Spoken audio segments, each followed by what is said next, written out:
Principles of data protection: fairness and transparency, purpose limitation, data minimization, accuracy, storage limitation, integrity and confidentiality, and accountability. And we will now look at each one of these. Fairness and transparency fairness means that you have a reasonable basis to collect and use personal data. For example, a teacher should not look up the home address of a student simply out of curiosity.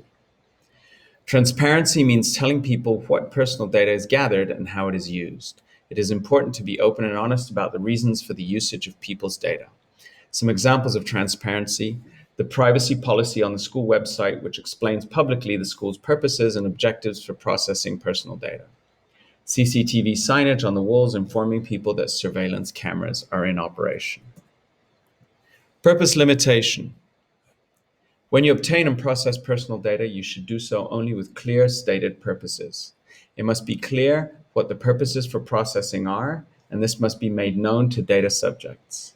You can only use the personal data for a different purpose if you have obtained consent or you have another lawful basis. For example, a school creates an emergency contact database. This holds names and email addresses of students' family members to be contacted in case of an emergency. The school cannot use this contact information to send marketing information. Data minimization: it's easy to gather data, but how much do you need? Data minimization is about making sure you only gather what is sufficient to fill your purpose. Make sure that you do not gather more personal data than you need. For example, in France, there have been cases where schools have tried to implement facial recognition technology for security access to school premises. However, the French data protection regulator has strongly opposed this usage because it is disproportionate to control access. You don't need it. Accuracy: personal data you hold should be correct. It is necessary to ensure that personal data is accurate and kept updated wherever appropriate. If you find that any personal data is incorrect or misleading, you should take reasonable steps to correct it or erase it as soon as possible. This is especially important for sensitive data. For example, during recruitment, a school used social media searches to find out more information about a job applicant. The company obtained various pieces of information about the applicant from a Facebook profile. The job applicant was later hired by the organization. Unfortunately, it was subsequently discovered that the Facebook profile used during recruitment was of a different person with the same name. The company did not immediately remove or update the notes held in the recruitment database. Following a subsequent internal complaint, the organization deleted the data. It should have been deleted much earlier. Storage limitation means keeping personal data only for as long as needed. Consider carefully how long to keep personal data. This will depend on your purposes for holding the data. Periodically review the data you hold and erase any that is no longer needed. Sometimes personal data can be kept indefinitely for very long periods. For example, record of students' grades and years of attendance at the school, archiving of data for historical or for public interest, safeguarding records. Generally, data protection laws do not set up specific periods for how long data is stored. Every organization must implement a formal records management retention schedule. Integrity and confidentiality.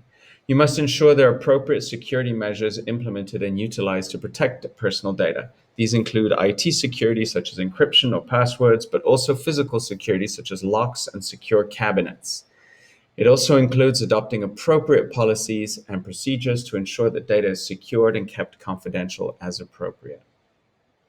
For example, in 2020, the Iceland regulator fined a school 1.3 million Icelandic kroner because a teacher sent an email to various students and parents that mistakenly included students' well-being data, academic performance, and social circumstances. There were no policies or training setting how sensitive data should be controlled and secured. This was a severe breach as the data disclosed included health and safeguarding data.